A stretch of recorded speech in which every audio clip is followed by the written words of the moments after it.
One of the great things I love about podcasting as it matures and as it grows are the great tools that are being created to help podcasters. And today we've got Rob Walsh from Wizzard Media on episode number 125 of the School of Podcasting's Morning Announcements.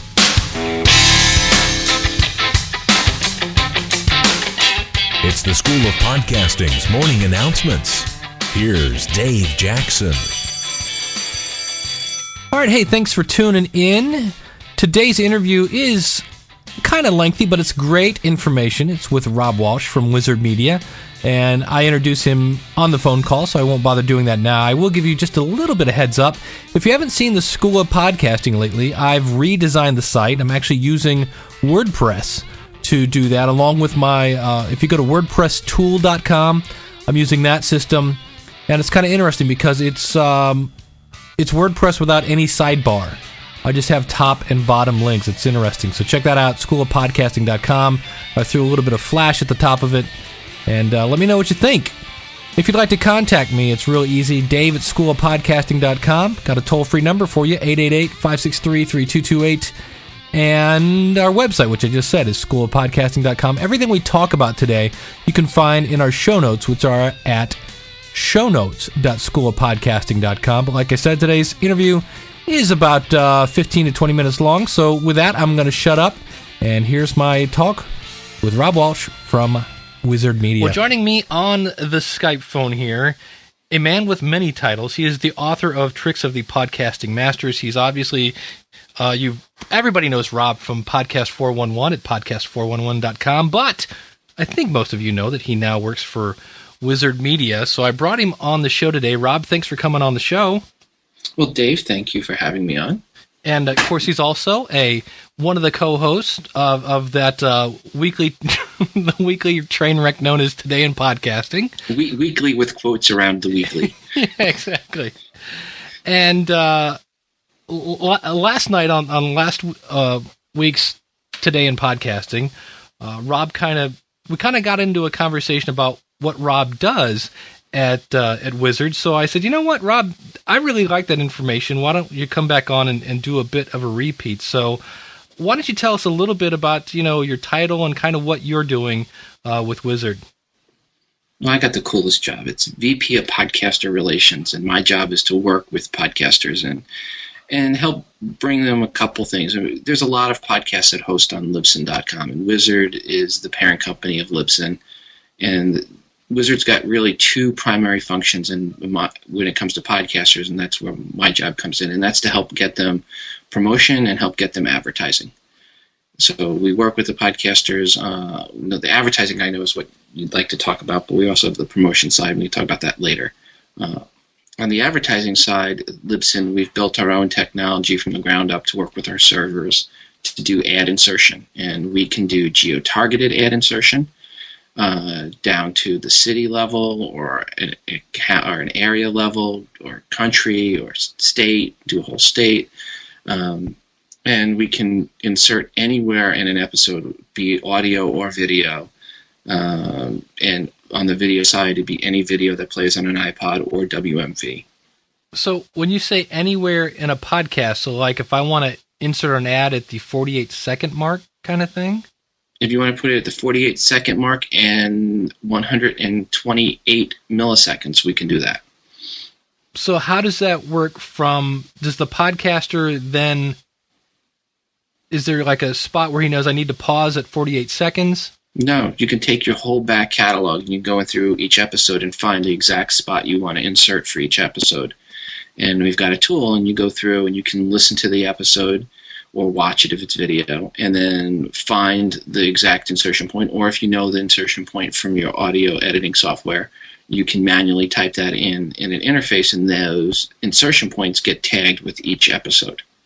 And then they're there for future campaigns. And then when a campaign's running, ads get inserted at those spots for the geo locations that you've chosen. And if you're outside that geolocation, your IP's outside that, you just download the original file without the ads. Gotcha. And that's then the same for every episode? Or can you get actually specific to each? Like, I'm not sure why you would want to do that now that I think about it. If you're talking about one ad, one episode, so that you've got 15 different ads, 15 different episodes, and match them up, right now we don't do that. And I say right now because we are actually building that. So that's a future option that will be coming out. Interesting. Now, one of the things we talked about last night, and you had a great example with obviously the presidential elections coming up. You said this geo-targeting, you could actually, if there was a local councilman or senator or somebody that wanted to do something for Dallas, Texas, you could actually say, here is, we're going to geo-target Dallas, Texas. So if anybody downloads a podcast from that area, the ad will be inserted.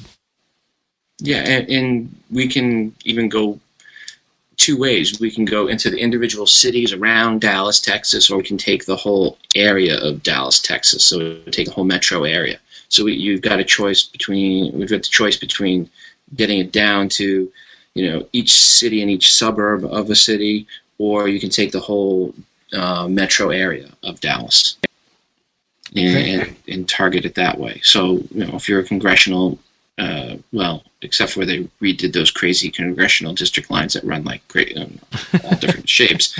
But if you know which cities were in there, you can target it that way. You can target it by a state. You can pick a state. Say, I just want to, for senators running in Texas, and he could pick Texas to insert all downloads that happen in Texas. Which makes more shows that want to participate.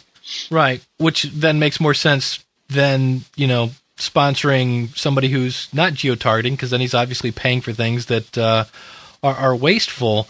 The other thing I was thinking about it, as you said that, is this something that is Wizzard doing this across like all the people that are on their network, or is this just on a podcast? Opt-in. It's opt-in.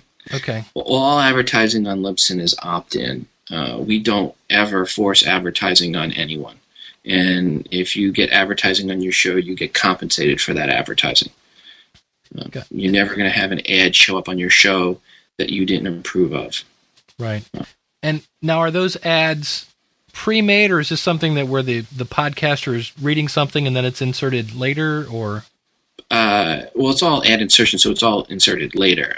Okay. Right, it can be by the podcaster, it can be by the advertising agency or the advertiser, or it can be a mixture where the podcaster will take an ad that was created by an agency, and rather than just dropping it in the middle of his show unannounced, he'll put a wrapper on the ad. He'll say, hey, we're going to take a quick break right now and hear a word from our sponsor. And then the ad plays, and then at the end he goes, okay, we're going to get back in the show. And we take that whole piece and insert that in to the episode. So it's not as jarring on the audience. Right. Now, for the people that are already on Libsyn, they might be thinking, I didn't know this existed. How do they, if they want to get involved with this, what do they need to do? Send an email to rob@wizzard.tv, WIZZARD.tv. So if you shoot me an email, let me know, we'll get you set up. And what's involved with being set up? Signing a non-evil, non-exclusive agreement that allows us to present your show as numbers to the advertisers we're talking with and help also promote your show. So it's just a matter of giving us the right to present your numbers, because the Wizzard and, I should say, the Libsyn terms of service clearly state we can't share your numbers specifically without your approval. So we need to get that approval from you to go out to advertisers and say, hey, we've got this show in this category and we'd like you to be part of it. And we also set you up with a demographic survey so that we can get some demos on your audience, and that always helps even more when someone comes in, rather than saying, hey, I'm looking for a podcast on baseball, they say I'm looking for a podcast for people between the ages of 35 and 54 and they're male.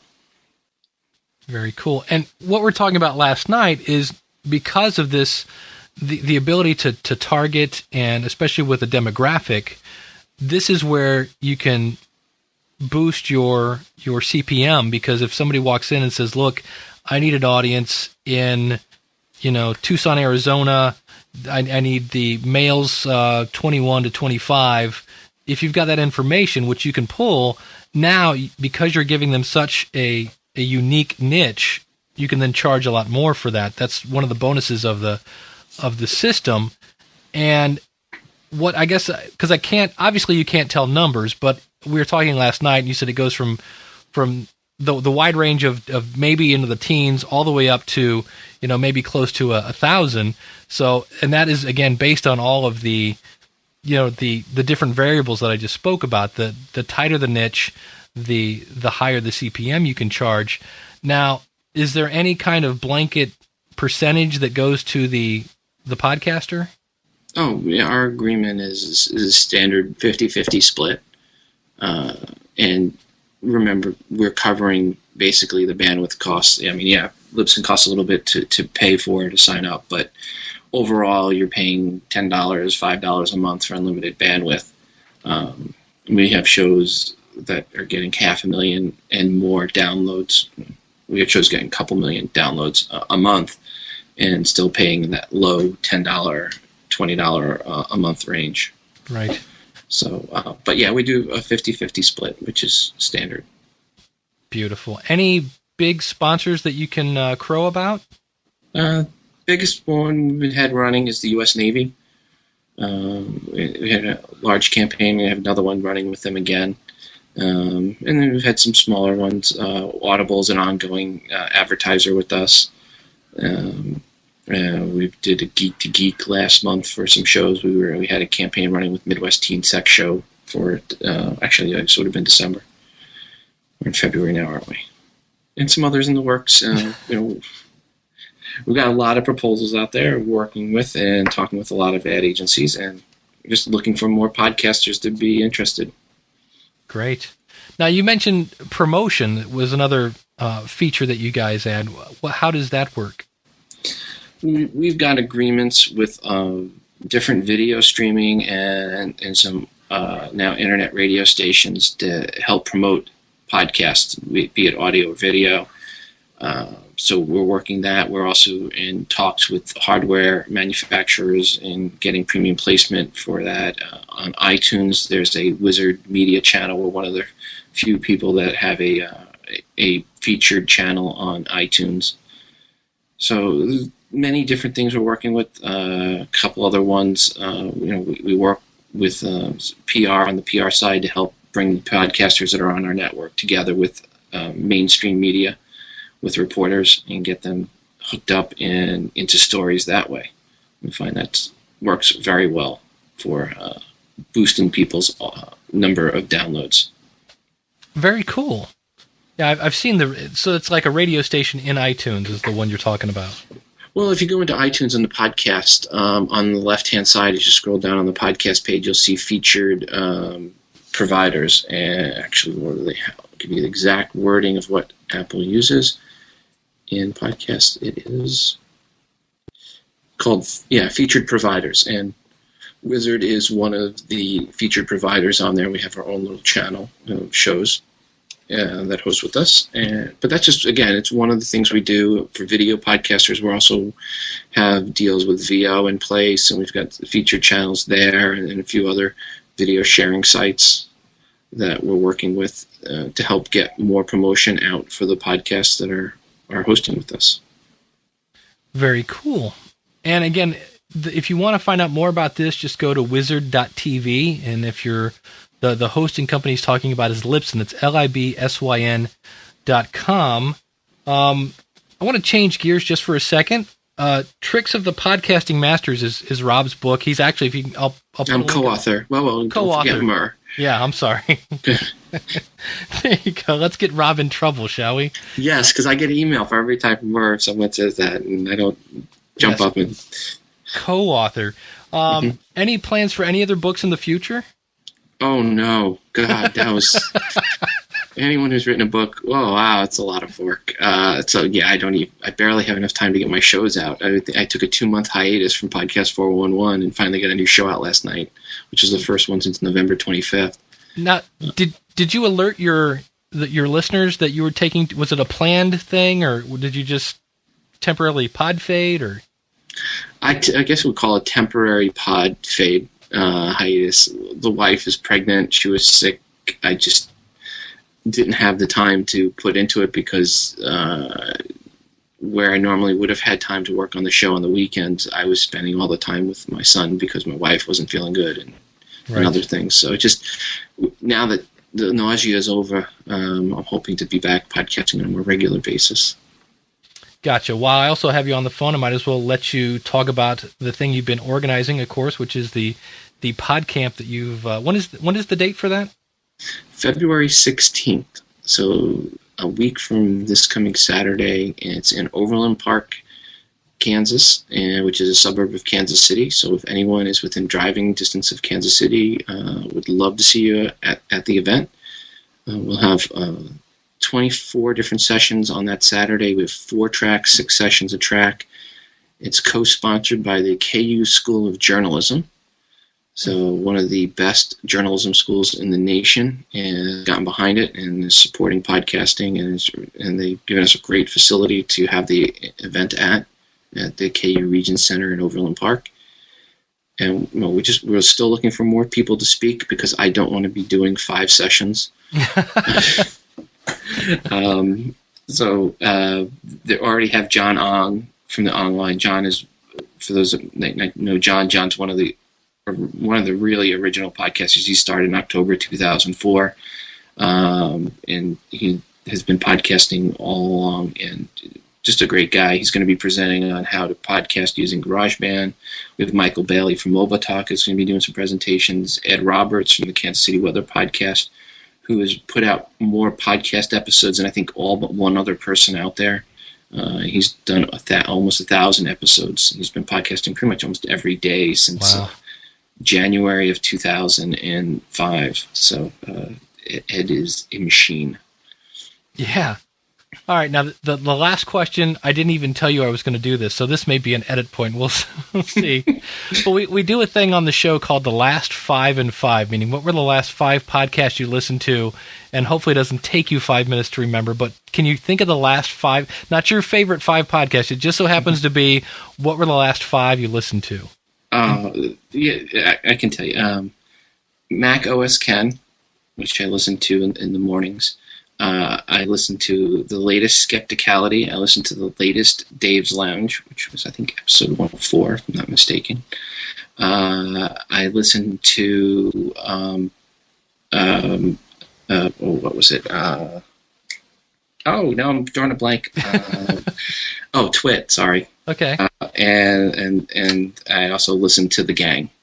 So I think those were the last 5. Now, there might have been actually watched. Now, if you're talking about watching, I actually did watch Porn, which was the latest episode of Midwest Teen Sex Show. There you go. The last couple of days, which is a great show. What was the first one you said? Mac OS Ken? Mac OS Ken. So if you're into Macs, Ken does a weekly show every Monday to Friday morning. It comes out and gives you the latest and greatest news on what's going on in the Mac world. See, and that's why we do that. There's a podcast I had not heard of, so that's why we do that little feature. So, well, Rob, thank you very much for coming on. I know I'm still learning stuff. I was like, that's number one. I'm just impressed by the power and the flexibility of the system that you guys have over there. And I'm thinking there might be some people that are on Libsyn that didn't know, hey, all I've got to do is go to Wizzard.tv or send an email to you. And if you want to get involved, Rob is there to help now. So thanks for coming on. Just to say, all the insertion stuff is on Libsyn, so you don't move anything. You don't do anything from that perspective. No moving of files, no changing of anything else. It's the largest. We already have, over on Libsyn.com itself, over 7,000 podcasts. So wow. If you have a podcast, it's a good chance you might be on Libsyn. There you go. And so what they have to do then is what? There's some sort of back-end system that they have to log into? And what'll happen is I'll get them an agreement. Once they sign the agreement, then we'll find them an advertiser, and then we turn on the ad insertion tools for them and let them pick the ad slots and if it's going to be for mid-show insertion. But yeah, the back-end stuff, they'll work with me or Elsie, who works for me now. Elsie's from Elsie's Yoga Podcast. We hired her. She's in Pittsburgh out of the office. And then Amy, who is our other person in podcast relations. So there's 3 of us in Wizzard that are handling the relationship with podcasters and trying to help bring promotion and fame and fortune to the shows. But don't think about quitting your day job. Not yet. No. So, all right, Rob. Well, thank you very much for coming on the show. I really do appreciate your time. Okay, well, Dave, thank you. It's great talking with you as always. There you go. And there's my talk with our very interesting, the technology they're pulling off over there. And speaking of things that are getting pulled off, I need to mention this. I totally almost missed this. The Social Media Telesummit. I thought it was going to be one of these weekend things. It's 9 days. Everything from how to get more traffic to your blog, how to use premium content, books. There's Yara Starak, Paul Culligan, Jason Van Orden. It's organized by Lisa Barnes. And wow. So if you don't believe me, I signed up for this. Go to davidjackson.org and you can see my receipt. And if you're interested in going, go to schoolofpodcasting.com/telesummit. That's TELESUMMIT. And it's $129. You can also do other things. I think it's like there's another branch where you can actually get it on CD as opposed to listening to it online. And you can listen to it live or after the event's over. And then there's another version where you can actually be involved with a book that's being based around the topics that they're talking about, and then you can sell the book. So a lot of different marketing ideas going on there, and that's really what the whole conference is about. So it's starting the 20th through the 29th, and that's really why I signed up. I was like, I thought it was a weekend thing. It's 9 days of material, and the fact that I can listen to it whenever I want, I went, sold. It is $129, but I think it's well worth it, and you can actually see my receipt at davidjackson.org. I'm going. I'm going to try to sit in as much as I can, but check it out again, schoolofpodcasting.com/telesummit. And thanks again to Rob. I'll have a link to everything we talked about in the show notes, shownotes.schoolofpodcasting.com. And again, my email, dave@schoolofpodcasting.com. Phone number, 888-563-3228. And that's going to do it. Thanks again for listening. We'll see you again next week. And until we see then, class dismissed.